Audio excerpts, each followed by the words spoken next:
Hello friends, இன்றைக்கி நம்ம என்ன டாபிக் பார்க்க போகிறோம்னா அக்ரிகல்ச்சர் கிளாஸ் 8ல் இருக்கிற லெசன் ஃபுல் எக்ஸ்ப்ளனேஷனோட நம்ம இன்றைக்கி பார்க்க போகிறோம். ஃபஸ்ட் எடுத்தோடனே நம்ம அக்ரிகல்ச்சர்னால் என்னன்னு தான் தெரிஞ்சுக்க போகிறோம். அக்ரிகல்ச்சர்னால் நம்மளுக்கு நார்மலாகவே தெரியும், ஃபார்மிங் தான். What is agriculture? அக்ரிகல்ச்சர்னால் என்ன? The word agriculture is derived from the Latin word ager or agri, meaning soil, and culture, meaning cultivation. Agriculture is a primary activity that includes growing crops, fruits, vegetables, flowers, and rearing of livestock. In the world, 50% of persons are engaged in agriculture activity. 2/3 of India's population is still dependent on agriculture.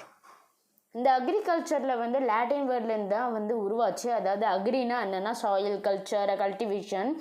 Agriculture primary activity, growing of crops விதைக்கிறது, fruits, அதுக்கப்புறம் vegetables உருவாக்குறது, flowers, அதுக்கப்புறம் இதே மாதிரி நிறையா விஷயங்கள் செய்கிறது. For example, ஒரு சில பேர் மிளகா தோட்டம் வச்சுருப்பாங்க, ஒரு சில பேர் வாழை மரம் தோட்டம் வச்சுருப்பாங்க, ஒரு சில பேர் மாங்காய் மரம் தோட்டம் வச்சுருப்பாங்க. நிறையா தோட்டங்கள் இருக்குது. அதே மாதிரி நம்மளோட இந்தியாவில் வேர்ல்டுலே 50% ஆஃப் பர்சன்ஸ், 50% பர்சன்ஸ் ஃபுல்லாக அக்ரிகல்ச்சரில் தான் இருக்காங்கன்னு சொல்கிறாங்க. 2/3 of India population is depend on agriculture. நம்மளோட பாதிக்கு பாதி இந்தியாவில் அக்ரிகல்ச்சரில் தான் நம்பிக்கை வச்சிட்ருக்காங்க இன்னும் அப்படின்னு சொல்கிறாங்க. Agriculture, the transformation from a plant to a finished product involves 3 types of economic activities: primary, secondary, and tertiary. Primary activities include the extraction and production of natural resources. Example, agriculture, fishing, and gathering. Secondary activities, the processing of these resources. Example, manufacturing of steel, baking of bread, and weaving of cloth. Tertiary activities provide support to the primary and secondary sectors through services. For example, transport, trade, banking, insurance, and advertisements. அக்ரிகல்ச்சர்னால் என்னென்னா, இது முடிஞ்ச products, அதாவது 3 டைப்ஸாக பிரிக்கப்படுகிறது: primary, secondary, and tertiary. பிரைமரி ஆக்டிவிட்டீஸ்னால் என்னென்னா, ஒரு ப்ரொடக்ஷனை இன்னும் பெருசாக்கிறது, அதிகமாக்கிறது. ஃபார் எக்ஸாம்பிள் என்னென்னா, அக்ரிகல்ச்சர், ஃபிஷ்ஷிங், கேதரிங். மீனவர்கள் அதிகமாக இருக்காங்க. அவங்களாம் மீன் பிடிப்பாங்க. அக்ரிகல்ச்சர் நம்மளுக்கு அரிசியோ வீட்டோ இந்த மாதிரி நிறைய ப்ரொடக்ஷன் செஞ்சு நம்மளுக்கு அனுப்பிச்சி விடுவாங்க.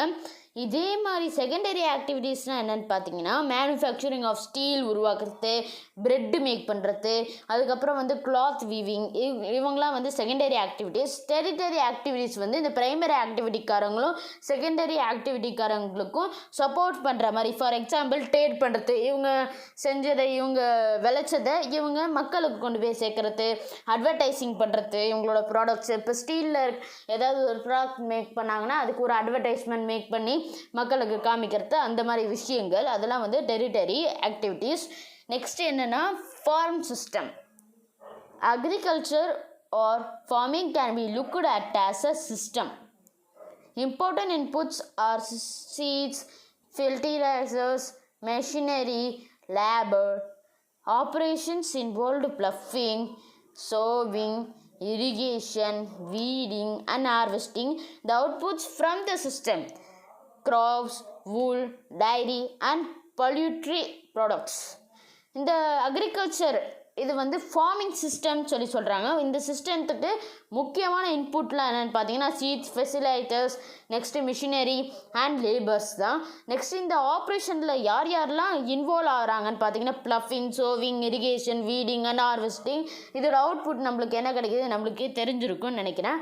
அவுட்புட் நம்மளுக்கு சீட்ஸோ அதுலேருந்து கிடைக்கிற அரிசி, வீட் கிடைக்கும். Next subsistence farming, commercial farming ஃபார்மிங்கில் 2 வகையை பிரிக்கிறாங்க.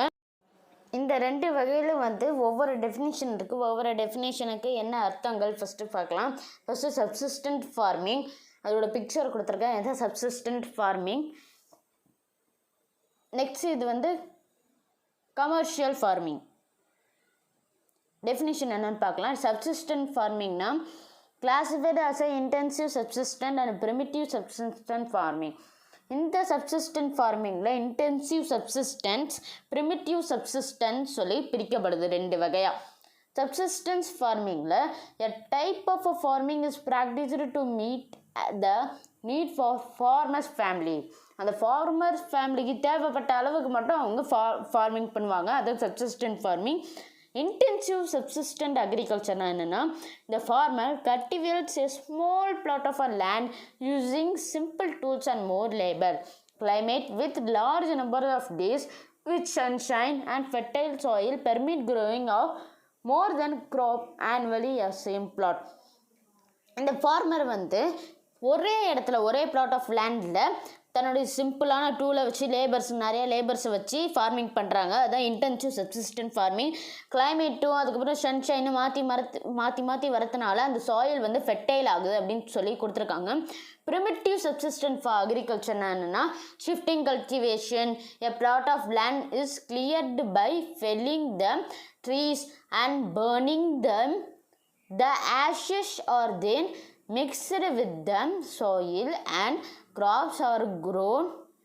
After the soil loses its fertility, the land is abandoned and the cultivator moves to a new plot. Shifting cultivation is also known as slash and burning agriculture. Shifting cultivation என்னன்னா, the plot of land, felling of trees கீழே விடுறது, அதுக்கப்புறம் burning them, அதை எரிக்கிறது. இந்த ஆஷஸ்லாம் வந்து soil கூட mix ஆகும்போது அந்த இடத்துல க்ராப் நல்லா க்ரோ ஆகும். After the soil loses it's fertility, தன்னுடைய ஃபெர்டிலிட்டியை சாயில் லூஸ் பண்ணிருச்சுன்னா லேண்ட் வந்து அப்படியே கல்டிவேட்டர் அடுத்த நியூ பிளாட் கல்டிவேட்டருக்கு போயிடுவாங்க அந்த அக்ரிகல்ச்சர் செய்கிறவங்க. இதன் ஷிஃப்டிங் கல்டிவேஷன் சொல்லி இதை சொல்கிறாங்க. ஸ்லாஷ் அண்ட் பேர்ன் அப்படின்னு சொல்லி இதுக்கு இன்னொரு பேர் இருக்குது, slash and burn agriculture. Primitive subsistent அக்ரிகல்ச்சருக்கு ஸ்லாஷ் அண்ட் பேர்ன் அக்ரிகல்ச்சர்னு ஒரு பேர் இருக்குது. இப்போ நாமடிக் ஹர்டிங் அப்படின்னா என்னென்னு பார்க்கலாம். Herd men move from place to place with their animals for fodder and water along defined routes. This type of movement arises in a response to climatic constraints and terrain. Nomadic ஹெட்டிங்னா என்னென்னு பார்த்தீங்கன்னா, ஹெட்ஸ்மேன்ஸ்லாம் வந்து ஒவ்வொரு பிளேஸ்லேருந்து இன்னொரு பிளேஸுக்கு மாறி அனிமல்ஸ்க்கு உரமோ மற்றும் அதுக்கப்புறம் தண்ணி, தேவையான சாப்பாடு, புல்லோ எல்லாம் கிடைக்கணும்னு ஒரு இடத்துலேருந்து இன்னொரு இடத்துக்கு மாறி போயிட்டுருப்பாங்கன்னு சொல்கிறாங்க. ஃபார் எக்ஸாம்பிள், இப்போ ஆடு மேய்க்கிறவங்களாம் வந்து அந்த மாதிரி நிறைய இடத்துக்கு போவாங்க. கமர்ஷியல் ஃபார்மிங்னா என்னென்னு பார்க்கலாம். It is classified commercial grain farming, mixed farming and plantation agriculture. Commercial farming வந்து கிரெயின் ஃபார்மிங் சொல்லி கிளாஸிஃபை ஆகுது. Crops are grown and animals rear to sale in a market. The large area is cultivated and a large amount of capital is used. Work done by machines. Crops வந்து grown ஆகும், அதுக்கப்புறம் வந்து அனிமல்ஸ்லாம் rear பண்ணி முடித்தோடனே இது மார்க்கெட்டில் இப்போ கவுலாம் வந்து மார்க்கெட்டில் விற்க ஆரம்பிக்குது. The large area is cultivated, நிறைய ஏரியா கல்டிவேட் பண்ணுவாங்க அந்த கிராப்ஸோ எல்லாமே. கமர்ஷியல் கிரெயின் ஃபார்மிங்னா crops are grown for commercial பர்பஸஸ்க்கு கிராப்ஸ்லாம் க்ரோன் ஆகும். த லார்ஜ் ஏரியா அதோட டெஃபினிஷன். நெக்ஸ்ட்டு கமர்ஷியல் கிரெயின் ஃபார்மிங்னா என்னென்னு பார்க்கலாம். These areas are sparsely populated with large farms spreading over hundreds of hectares. Severe winters restrict the growing seasons and only a single crop can be grown. இந்த ஏரியாஸ்லாம் வந்து நிறையா population இருப்பாங்க ஃபார்ம்ஸுக்கு. இவங்கெல்லாம் வந்து தனித்தனியாக ஹண்ட்ரட்ஸ் ஆஃப் ஹெக்டார்ஸ் பிரிஞ்சு போய் winter சீசன்லேயோ இல்லை ரெய்னி சீசன்லையோ எந்த சீசனாக இருந்தாலும் ஒரே ஒரு க்ராப்பை மட்டும் க்ரோ பண்ணிக்கிட்டே இருப்பாங்க. எது அதிகமாக விளைச்சல் தருது, காசு நம்மளுக்கு எது அதிகமாக பார்த்து அக்ரிகல்ச்சர் பண்ணுவாங்க. நெக்ஸ்ட்டு நம்ம என்ன டாபிக் பார்க்க போகிறோம்னா பிளான்டேஷன் அக்ரிகல்ச்சர்னா என்னென்னு பார்க்க போகிறோம். A type of commercial farming where a single crop is grown. இந்த large amount of labor and capital are required. The produce may be processed on the farm itself or in nearby factories.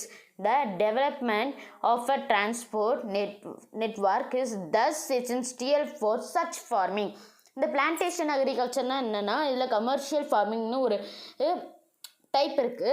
இந்த டைப்பில் ஒரே ஒரு single crop தான் grow பண்ணுவாங்க. இதில் நிறையா லேபர்ஸ்லாம் வந்து இதில் வேலை செய்வாங்கன்னு சொல்லி கொடுத்துருக்காங்க. இந்த produce maybe processed on a farm. இந்த ப்ரொடியூஸ் வந்து ஃபார்மில் தான் ப்ராசஸ் ஆகும். அதே தானே ஃபேக்ட்ரிஸ்லேயோ இல்லை பக்கத்துலேருந்து வேறு எதாவது இன்ஸ்டியூட்ஸ் இருந்தாலும் அதுலேருந்து ஃபார்ம் ஆகும் அப்படின்னு சொல்லி கொடுத்துருக்காங்க. Agriculture development. Efforts made to increase farm production is order to meet the growing demand on an increasing population achieved in many ways, such as increasing the cropped area, the number of crops grown, improving the irrigation facilities, use of fertilizers and high yielding variety of seeds. Ultimate aim of agriculture development is to increase food security. Developing the countries with large population practice intensive agriculture where crops are grown on a small holding mostly for subsistence. Land larger holding are popular for commercial agriculture. இப்போ இந்த agriculture development production பண்ணுனாலே அவ்வளோ effects இருக்குது, அவ்வளோ கஷ்டங்கள் படணும். இதில் வந்து population அதிகமாகிட்டே வர நம்மளுக்கு அக்ரிகல்ச்சர் ரைஸ் வீட்ஸ் எல்லாம் வந்து அதிகமாக வேணும். அதுக்கப்புறம் க்ராப்டு ஏரியா இப்போ வரலாம் பில்டிங் கட்ட ஆரம்பிச்சிட்டாங்க. இதுக்கெல்லாம் வந்து அக்ரிகல்ச்சர் லேண்டு தான் யூஸ் பண்ண ஆரம்பிக்கிறாங்க இப்போலாம் வந்து. அதுக்கப்புறம் இந்த நம்பர்ஸ் ஆஃப் கிராப்ஸ் க்ரோன், இப்போ இரிகேஷன் ஃபெசிலிட்டி, அதுக்கப்புறம் வந்து கிராப்ஸ் ஃபெசிலிட்டி இதெல்லாம் அதிகமாகிறதுக்கு நல்லா இரிகேஷன் ஆகணும், நல்லா பிளான்ஸ் வரணும்னு சொல்லி ஹை ஹீல்டு, அதுக்கப்புறம் ஃபெர்டிலைசர்ஸ் யூஸ் பண்ணுறாங்க, அதுக்கப்புறம் மேன்யூர் யூஸ் பண்ணுறாங்க. இந்த அக்ரிகல்ச்சர் டெவலப்மெண்ட் வந்து ஃபுட் செக்யூரிட்டியை அதிகமாக இன்க்ரீஸ் பண்ணணும்னு சொல்லி கொடுத்துருக்காங்க. இந்த டெவலப்பிங் கண்ட்ரிஸ் நம்மளோட பெரிய பாப்புலேஷனில் நிறைய டெவலப்பிங் கண்ட்ரிஸ் அக்ரிகல்ச்சர் தான் செஞ்சுட்டு வராங்கன்னு சொல்லி சொல்கிறாங்க. தேங்க்யூ ஃப்ரெண்ட்ஸ், பாய். நான் நெக்ஸ்ட் வீடியோவில் உங்களை சந்திக்கிறேன்.